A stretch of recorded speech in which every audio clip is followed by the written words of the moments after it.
Now, Kenyan President Uhuru Kenyatta has blamed the Ministry of Lands and the National Land Commission for confusion over ownership of a school playground. This comes after violent protests at the school, which saw pupils being tear-gassed. President Kenyatta says the two institutions will be held to account over alleged grabbing of the said land. The president also condemned the police over handling of the protest. Kenyatta says police will also have to answer for the chaos, as well as teachers for putting pupils in harm's way during the protest. The government has given the private contractor 24 hours to clear construction materials from the site, failure to which the government will clear the playground.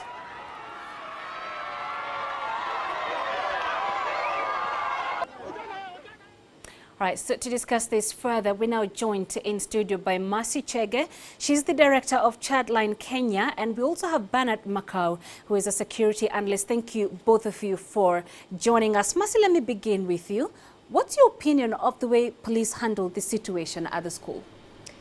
Thank you. I think the force was unnecessary because the children were not armed, they were not violent, and I guess they were just ignorant. So the police should have known better. They should have used other methods. So I think it was quite unnecessary what they did. Right. Yeah. Bernard, coming to you, of course, there's been heavy criticism, of course, directed at the police for tear gassing these protesting children. How should they have handled this situation? Well, I agree with Mercy. There seemed to have been excessive force being used by the police against the school children.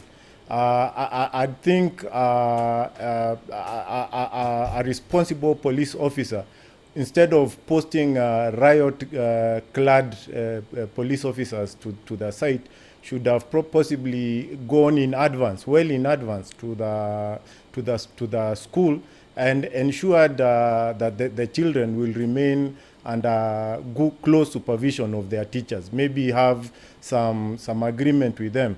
Possibly post some police officers at the gates to make sure that those who want to picket and protest do not gain access into the school to protest because that was a school day.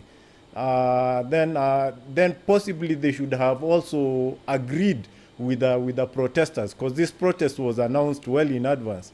They should have agreed on an appropriate route or area where that protest would have gone on, not within a school compound on a school day, right, and certainly not on the road, blocking other motorists from using the road. Right. I mean, it was dangerously close to the road. Yes. But Mercy, coming to you, should children be involved in such protests, or did the teachers and the activists cross a red line? I don't think so. That was so wrong. If adults have their own quarrels, they shouldn't get the children involved. I doubt that the children knew what they were getting involved in. I don't think they were protected in any way. Right. So like looking at the TV and also looking at the, all the newspapers and all that, the children who came to the limelight, how are they feeling right now? Right. Do they feel like they were doing the right thing? Were they informed of the consequences of what they did? Now the protesters are maybe safely somewhere in their houses. Some children are in hospital. The parents have to incur the medical bills. I don't think that was right. So no matter how much we are aggrieved, I don't think we should bring children to solve our own issues. Looking at those pictures, you could see some of the children were right in front of the protesters.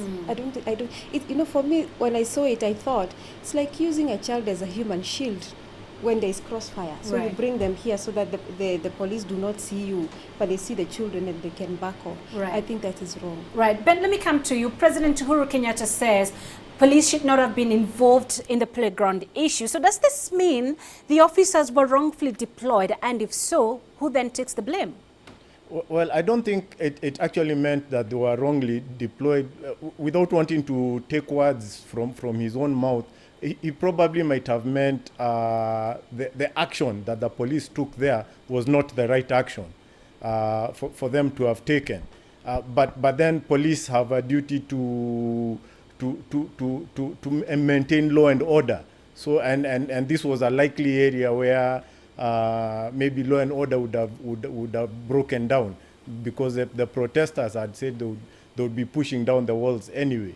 So the police presence was all right. Just the action they took was possibly what the president was referring to, by meaning that it was the wrong action to take. Right, right. Mercy, what role should teachers, parents and guardians play in the agitation of rights of children? I think the parents and the teachers and actually here even the Ministry of Education, who own the land, all the land in the schools is under the Ministry of Education, they should follow the law. I think there are legal processes that should be, I don't know whether there's a report that was made at the police station and people are willing to come out as witnesses, because even as we protest, the children should learn from us. If we all take to the streets, what are we telling our children? That we don't know how to solve our problems, that there is no other way other than taking to the streets and violence? I think that is wrong. So the adults, in this case the stakeholders in the school, should actually have shown the children, we are going to protest, but we are going to use the legal mechanisms that are allowed. Right. Yeah. And finally, Ben, coming to you, how is this incident likely to impact the image of the Kenyan police force? Could the force suffer a confidence crisis? I don't think internally as a service that the police would suffer a confidence crisis from this. After all, this is one of many security issues that have come up of late in the country concerning the police, and we haven't seen them lapse into a confidence crisis.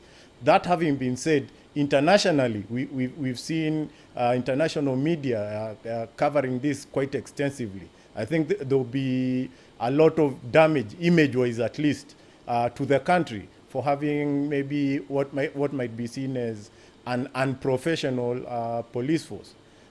Being that the vision of the Kenya Police Service is to be a world-class service. This goes quite contrary to that, and maybe will damage our image even as a country, not just the police service alone. Yeah, that's, I mean, I just have to say that's a route I regularly use, you know, on my way home. And it was sad looking at those pictures and seeing the confused children running towards the road. It's a very busy road. So it was obviously some point of concern. Thank you very much for your insights. Bernard Makau joining us. He's a security analyst, and Mercy Chege as well here in studio. Thank you, both of you.